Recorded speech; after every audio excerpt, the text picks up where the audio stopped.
السلام عليكم ورحمة الله وبركاته وكم جرت رب لي وانكيا نجاك عبدو جرتو الحمد لله أرى فيديو هاراق بدي سنين فجرة فيديو نرامو كما سورة سرت يرجتني أري يرومالي وسونجيني نمتي بقو مالي فك نمتي بقو في أكملت كفرة بلسو دندنو كبدي سنين فجرة غافي كيسان الرت هنداي أري يرومالي مالي في نمتي بها سبب كراكمين نمتي الأفافي أكملت كفرة balleessu ti dandeenu illee qabadhee isinii dhufee jira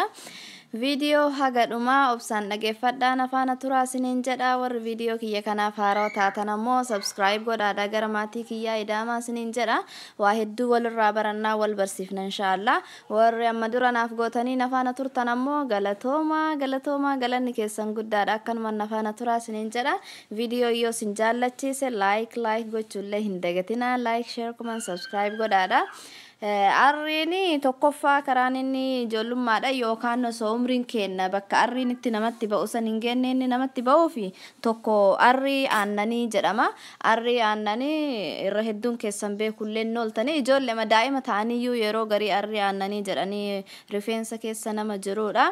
arrii aannanii sanani obboleessi kiyyalleen hin qaba xiqqaa ta'e arrii aannanii sunis zariidhaan namatti taranatti fakkaate haadhi tiyyatu duraan qaba obboleessi kiyyalleen hin qaba arrii aannaniiti garuu arrii san ofirraa hin buqqisan jedhama yoo buqqisanii jedhan bakka sanii 2-3 jedhee namatti baay'ataa deema jedhama lammafaarratti ammoo osoo hin genne kan namatti ba'u zariidhaan illee arriin dafee namatti ba'a jedhama amma fakkeenyaaf maatii keessan keessaa haadha keessan ta'e abbaa keessan ta'e osoo isaan iyyuu bakka arrii baasuudhaan hin genne kan ariifatanii arriin dafee dargaggummaa isaanirratti itti ba'u ta'e karaa zariidhaan waan taruufi ilmoon isaaniillee akkasuma dafee arriin karaan dafee arriin itti ba'uudha carraa guddaa qaba jedhama karuma zariiti jechuudha sadaffaarratti ammoo wanti osoo hin genne arrii namarratti baay'isuu keessattuu namoota irra baay'inaan nama dargaggeeyyii ammaa xiqqoo jettee karaa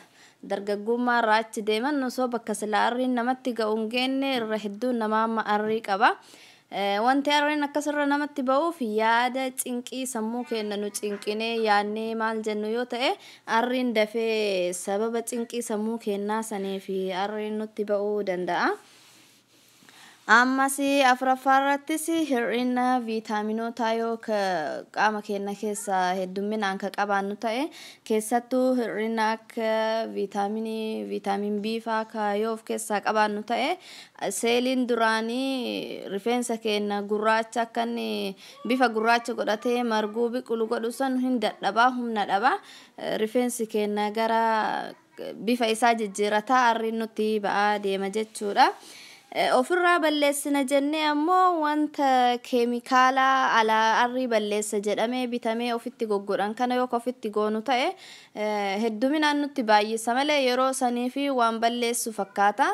garuu deebi'ee amma nama hedduu beekaanini hinna gurraacha faa dibatanii hinnama gurraacha saniyyuu yeroo saniif rifeensa gurraacha godhee bareecha deebi'ee garuu hinnaan sun yoo namarraa bahee dhiqamee jedhu arriin hagaafirrayyuu namatti baay'ata yeroo jedhan dhagahee jira ofii kiyyaa sila arriin natti hin baane alhamdulillah garuu fagoo hin jiru deemi arriin namatti ba'uun hin oolu akkanumaan osoo inni hin genne ofirratti jibbani malee akka isiin namatti dhuftu akka dullummaan tun namatti dhuftu hin jaallatan deemtee garuu haala ilma namaatii dhufuun isiin oolu rabbi nuun ga'ellee alhamdulillah akka hinnaa gurraachaa faa akka qalamii rifeensa dibatanii kanneen faa arrii dhoksuudhaaf yoo ka dibannu ta'e yeroo saniif rifeensa hin gurraachessa garuu deebi'ee nutti baay'isa malee nurraa hin xiqqeessu kanaaf ofirraa balleessuudhaaf jennee wanta keemikaala qabnu itti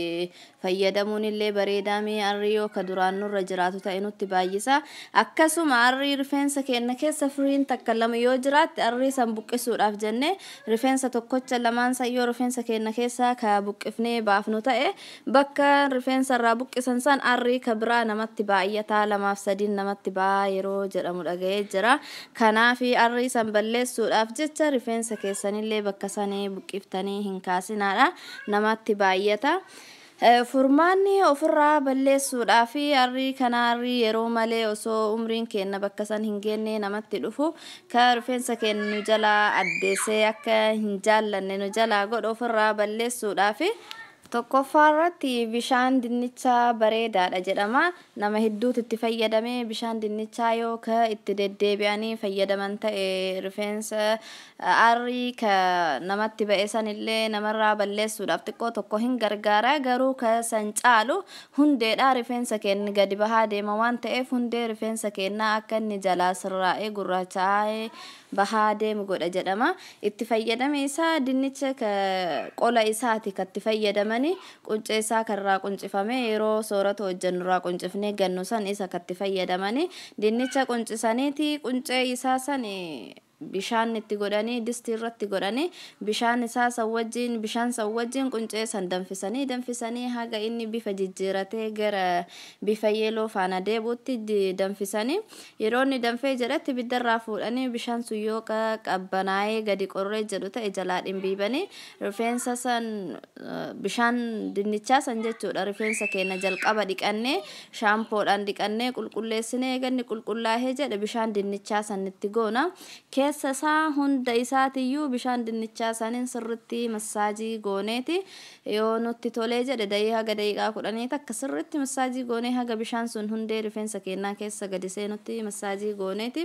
rifeensa keenya feestaaliidhaan hiinee haga daqiiqaa 20-30 akka deemneeni bishaan ofirraa lollaana haala saniin rifeensa keenya akka arriin nutti hin baay'anne akka ka hundeedha ol bahaa deemu kun gurraacha'aa deemu taasisaa jedhama. Garuu furmaata irraa argatuudhaaf ji'a 1-2 wal jala akka rifeensa keenya yoo rifeensa keenya torbaan hin kadhiqannu ta'e itti fayyadamne jijjiirama bareedaa irraa argamsiisa jedha warri hedduun kan itti fayyadame. Lammaffaarratti absuudaa gurraacha kana nama hedduu fayyadamee faayidaa isaa argee jaallatee harka kenneef jira bareedaadha jedhe akkuma hundi kennaayyuu beenu irra hedduun kennan beenanatti fakkaata absuudaan du'a malee wanti inni fayyaa hin taaneef hin jiru jedhama faayidaa hedduu qaba jechuudha. Absuudaa gurraacha kana daakneeti muuzii wajjin walitti maknee dibanna muuzii sirritti bilchaate tokko fuunee muuziilleen akkasuma waama dinnicha of keessaa qabu qaba waan ta'eef faayidaa bareedaa rifeensa keenyaaf qaba rifeensa illee hin lallaafisa absuudaallee akkasuma zayitiin isaallee rifeensaaf bareedaadha amma garuu firii isaa ka absuudaadha san daaknee bulleessinee muuzii bilchaataa tokko sirritti laaffisneeti absuudaa san wajjin sirritti wal keessa maknee dhoofnee yoo inni ka wal keessa seenee ta'u ta'e haga daqiiqaa 30 irraa sa'aatii tokko teechifnee wal keessa seenee inni sirritti gurraacha'ee jedhe rifeensa keenya fuunee dibanna akkuma reefa dinnichaa san sirritti rifeensa keenya wayita dhiqannee irraa baane dibanna massaajii gooneeti akka inni hundee rifeensa keenyaa keessa gadi seenutti sirritti massaajii goona jechuudha rifeensa keenya eegasii feestaaliidhaan hidhannee daqiiqaa 20 irraa haga 30 takka teechifnee ofirraa dhiqna. Innis akkasuma rifeensa akka inni arriin haga duraan jirurraa nutti hin baay'ifneef gargaara akkasuma adii jirullee gara gurraachaa deebisuudhaaf illee hin gargaara jedhama garuu adiin sun gara gurraachaa ka deebisuudhaaf hin deebisin ta'ellee hundeerraa rifeensi gurraachaa deema waan ta'eef adiin gubbarra jiru sun yoo kun jalaa guddataa deeme qacceerratti illee yookaan rifeensa qaccee mummuruu rakkoo hin qabu haala saniin adiin keessaa ba'ee gurraachi hundeerraa biqilaa deema. Itti fayyadamaa isiniin jedha akkasuma isas faayidaa guyyaa tokkoon irraan argatanii wal jala ji'a tokko haga ji'a 2 yeroo rifeensa keenya dhiqatuuf deemnu hundayyuu tiriitmentii rifeensaa gooneeti akkasiyyoo itti fayyadamnee ka dibannu ta'e rifeensa keenya arrii akka nutti hin baaneef illee nurraa xiqqeessa ka duraan ba'ellee hundirraa gurraacha akka bahaa deemu taasisa jechuudha.